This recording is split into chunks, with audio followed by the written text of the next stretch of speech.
Hello everyone, hopefully you're doing great with the study. Now I'm back again with another new topic, and our today's topic is all about past perfect tense. আমাদের আগের যে ভিডিওগুলো ছিল সেই ভিডিওগুলোর মধ্যে আমরা টেন্সের অনেক ডিটেলসে আলোচনা করেছি। আমাদের লাস্ট ভিডিওতে আমরা পাস্ট কন্টিনিউয়াস টেন্স সম্পর্কে জেনেছি। আজকে আমরা জানতে চলেছি পাস্ট পারফেক্ট টেন্স সম্পর্কে। যদি এখনও তোমাদের মধ্যে পাস্ট কন্টিনিউয়াস বা অন্যান্য টেন্স সম্পর্কে কোনো কনফিউশন থেকে থাকে, তাহলে আমাদের চ্যানেলের বাকি যে ভিডিওগুলো আছে সেগুলো দেখতে ভুলো না, এবং সেগুলো থেকে একটা পরিষ্কার ধারণা নিয়ে আমাদের আজকের ক্লাস পাস্ট পারফেক্ট যদি তোমরা দেখো, তাহলে তোমার ধারণাটা আরও অনেকটাই বেশি স্পষ্ট হবে বলে আমার বিশ্বাস। তাহলে চলো আর দেরি না করে আমরা শুরু করি আমাদের আজকের বিষয় পাস্ট পারফেক্ট টেন্স।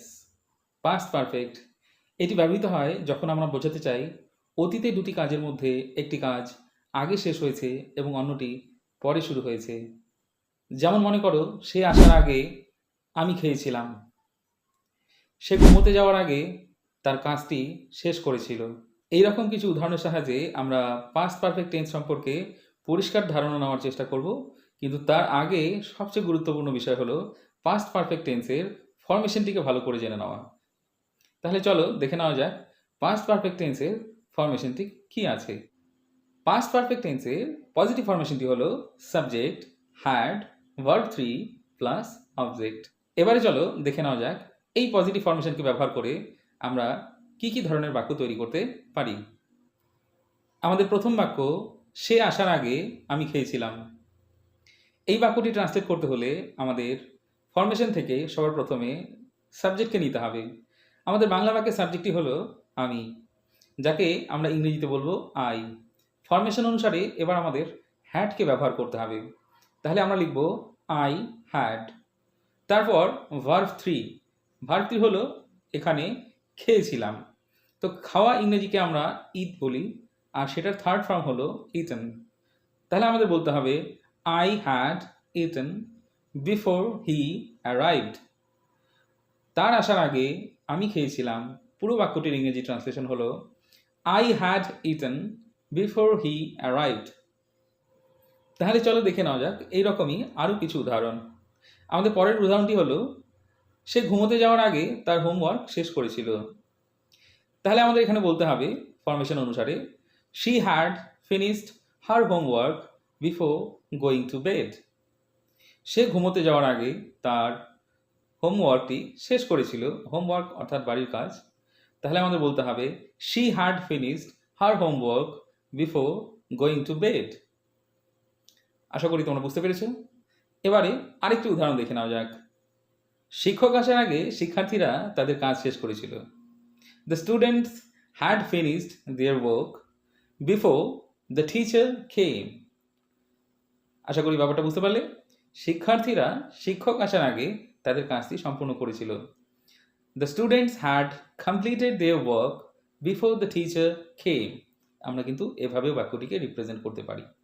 বুঝতে পেরেছ? স্টেশনে পৌঁছানোর আগেই ট্রেনটি চলে গিয়েছিল। By the time we reached the station, the train had left. স্টেশনে পৌঁছানোর আগেই ট্রেনটি চলে গিয়েছিল। By the time we reached the station, the train had left. আমরা একসাথে দেখার আগে তারা সিনেমাটি কখনো দেখেনি। They had never seen the movie before we watched it together. আমরা একসাথে দেখার আগে তারা সিনেমাটি কখনো দেখেনি। They had never seen the movie before we watched it together. এবারে এই ট্রান্সলেশনের ধরনটিকে কিছুটা পাল্টে দিয়ে আমরা কিছু পজিটিভ ইন্টারোগেটিভ ও কিছু নেগেটিভ সেন্টেন্সকে ট্রান্সলেট করার চেষ্টা করব পাস্ট পারফেক্টের ফরমেশনকে ব্যবহার করে।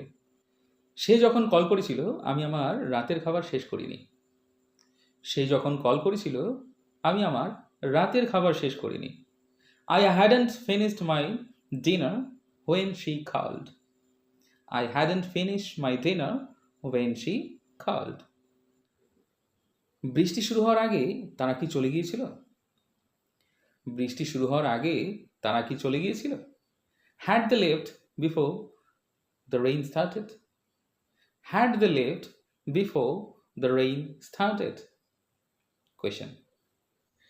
তাহলে আশা করছি পাস্ট পারফেক্ট টেন্সের পুরো বিষয়টা তোমরা বুঝতে পেরেছো এবং উদাহরণগুলি দেখে আরও বারবার প্র্যাকটিস করে নিজেদেরকে এই বিষয় সম্পর্কে অনেকটাই স্বাবলম্বী করে তুলবে।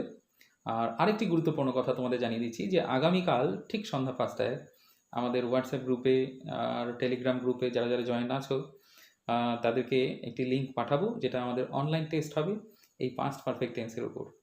ভিডিওটি ভালো করে দেখে আর একবার নিজেকে প্রস্তুত করে নিয়ে টেস্টে অংশগ্রহণ করবে, কেমন?